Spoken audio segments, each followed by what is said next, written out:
The 23-24 NFL season has given us a lot to learn from. So in today's video, I want to talk about the 5 biggest takeaways that I have personally taken from this NFL season. So without further ado, let's get into it. The number one takeaway that I've taken this season, and by the way, this is not in any particular order, is that the scheme is just as, if not more important than the personnel on a given team. And this goes both positively and negatively. When you bring a new offensive coordinator or defensive coordinator who brings in a positive new scheme, it is going to positively affect your team. Now, I'm not breaking any books here, that's obvious. But a lot of people would say that having a new personnel change, aka getting a new player in the draft or getting somebody in free agency, is more important than having a new scheme change. I think this season more than ever, it has been proven otherwise. A perfect example of this is the LA Chargers. They brought in Kellen Moore, they kept Brandon Staley, and they suck. Kellen Moore has been proven to not be a very good offensive coordinator, and Brandon Staley's defense is one of the worst in the leagues. Why? Not because they don't have the talent, because their scheme is horrible. Another example of this, the Philadelphia Eagles. Sure, they're 10-3, and I'm not throwing their season out the books, they're definitely still contenders, but you cannot tell me that offense and defense is better than what they were last year. And sure, a couple personnel changes here and there, but for the most part, the teams are basically the same. In fact, I'd argue the defense might actually have some better pieces than they did last year. But the difference is, their offensive coordinator is now a head coach for the Indianapolis Colts, and their defensive coordinator is now the head coach for the Arizona Cardinals. And to replace those guys, it is a very tough task. And both offensively and defensively, they are statistically down in basically every statistic. On the flip side of this, you can look at a team like the Dallas Cowboys, who moved on from Kellen Moore and full-time gave the reins to Mike McCarthy, and they have arguably the best offense in the entire NFL. And to further prove my point,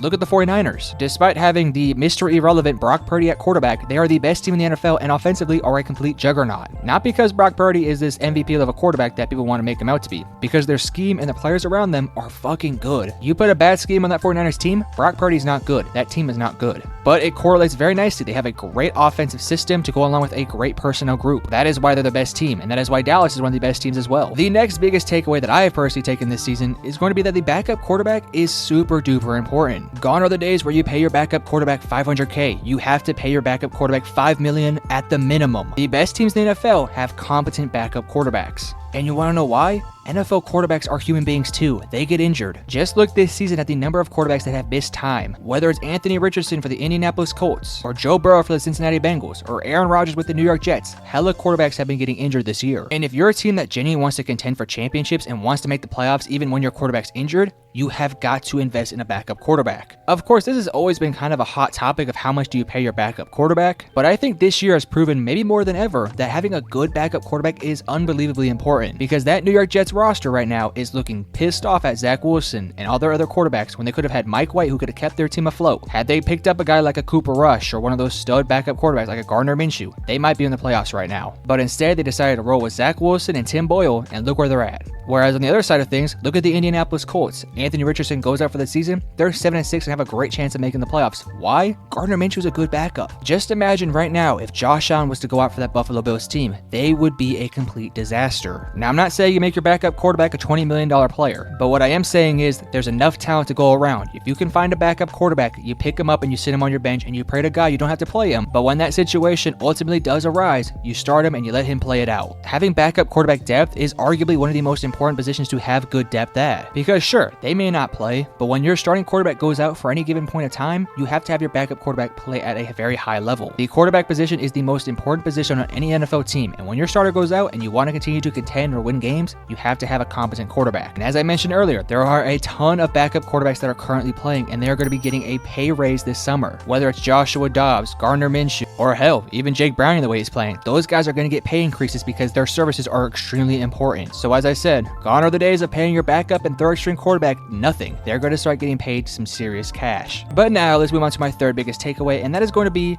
going all in on an older quarterback isn't very smart. This is something that a lot of teams commonly fall into the trap of, because when looking for a quarterback, especially on specific teams that have good situations around them, they are typically not going to be looking at the NFL draft. Why? They want to win now and they can't wait on the development of a young quarterback. So how do you fix that? Well, you go out there in free agency to pick up a quarterback. And on paper, that makes sense, but ultimately, it has proven not to be very smart. The only times this has ever worked out is when there was a Peyton Manning and a Tom Brady out there in free agency, and those are probably the top 2 quarterbacks of all time. Now, I understand the Jet situation, and I think you guys might be thinking I'm talking about them, and in some ways I am. I kind of think for the Jet situation, the past 2 points I just made are kind of the reason why they had a bad year. They didn't invest in a backup quarterback, and they went all in on an older quarterback. But you could even look at a team like the New Orleans Saints, who went all in on Derek Carr, and they suck. And now they're stuck with that backup quarterback who's going to be on their team for many, many years. And are they going to win any championships with Derek Carr as their quarterback? No. And this was completely avoidable from the New Orleans Saints. I don't think any Saints fans even wanted Derek Carr. I honestly think most New Orleans Saints fans were more than fine with sticking with Jameis Winston to wait to get a quarterback this year. But instead you got Derek Carr, who's just good enough to not make you bad, but also not good enough to make you any good. So therefore, you're a team that doesn't get any high draft value, and you're also spending a ton of money to keep him on your roster. That's not a shot at Derek Carr, it's just the truth. Another situation that kind of fits this mold, the Cleveland Browns. They went all in on Deshaun Watson, and while Deshaun Watson isn't an older quarterback, he's also not a young quarterback. And especially after the situation that he was already in, given his legal crisis, he is now not even playing, and Joe Flacco is arguably playing better than him. And his money is fully guaranteed. Have fun with that contract moving forward. I'll even throw another situation out there. Now this one doesn't exactly fit the mold, but the Daniel Jones situation kind of does. Now he's not an older quarterback,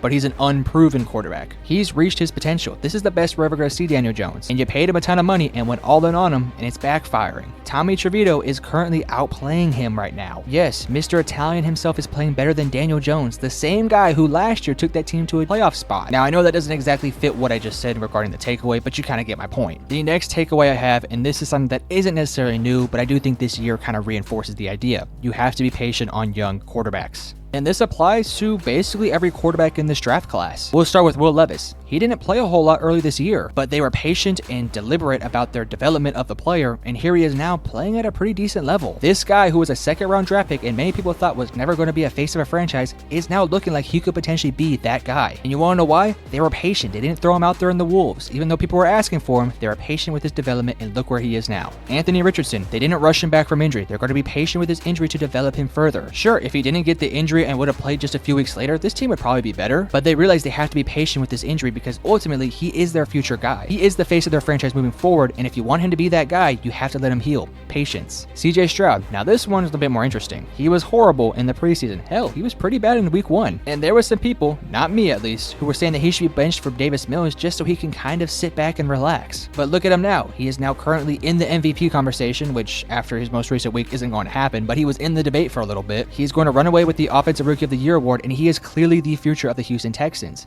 Patience. And lastly, where I'm last taking this, Bryce Young. Because while the franchise and the fan base doesn't necessarily show patience on his side, we as fans and as that fan base have to be patient about Bryce Young's development. He is young, he is still developing, he is nothing of a finished product. Is he the future of the Carolina Panthers? He has to be. You spent the #1 pick on him, you have to make him your franchise. So how do you do that? How do you develop him into becoming that guy? You be patient with him. Again, this is nothing new. We have to be patient with young talent. That's something that we've been saying multiple times over and over again. But I really just feel like this quarterback draft class kind of taught us that. You have to be patient with the young talent in all different types of ways, whether it's with injury or development. You have to be patient. And lastly, our last takeaway of the 5 takeaways I have for this video is that the AFC powerhouses are suspect. Now you might be asking, who are the AFC powerhouses? In my opinion, the AFC powerhouses are the Bengals, the Bills, and the Chiefs. Those are teams ever since about 2020, 2019 have been the most dominant teams inside the AFC conference. I know some people might say Miami and Baltimore, but they're kind of more of a recent development. Whereas ever since Kansas City drafted Mahomes, Buffalo had Josh Allen and kind of got things going, and Joe Burrow was on the Cincinnati Bengals, those have been the powerhouses of the AFC. But here we are today, and all 3 of those teams have huge problems. And I'll be honest with you, I don't think any of these teams are necessarily serious contenders right now, at least unless some crazy development happens over the course of the last couple weeks of the season. The Chiefs have a clear offensive problems. They don't have much weapons outside of Kelsey, the receiving core is horrible, and the offensive line isn't very good either. And those problems are going to be extremely hard to fix because you don't have the cap space nor the draft capital to go out there and fix those problems immediately. Rather, you're going to end up having to probably release a guy like a Chris Jones to make up somebody to get a free agent or somebody who can fix these problems offensively. Next, the Buffalo Bills. There's a lot of problems with this team. They have a clear situation where they don't have a #2 receiver. They also have some coordinator problems and schematic problems both offensively and defensively. They are more than likely going to have some new coaching staffs come in this offseason, and similar to the Kansas City Chiefs, they're not going to have the draft capital nor the cap space to go out there and make any big-time splash moves, especially with the Von Miller contract. And those same issues that the Buffalo Bills face are in some ways similar to what the Cincinnati Bengals are facing. All 3 of these teams are kind of struggling with the same thing, whether it's a lack of bringing in new young talent because they don't have the money nor the draft capital, as well as aging schematics. NFL defenses are learning how to stop these powerhouse offenses, and all 3 of these teams are extremely quarterback-centric. If their quarterback is not playing good, they don't play good. Is this me saying that these 3 powerhouses are going to be gone in the next couple of seasons? No, they're probably still going to be very good because their quarterbacks are amazing. But what I am saying, they're currently a little suspect. But those are my 5 biggest takeaways of this current season. If you guys have some more takeaways, let me know in the comment section below, and if I agree with you, I might make a part 2 to this video. And if you did enjoy the video, make sure to hit the like and subscribe button because that would help me out a ton. But I love you guys. Peace.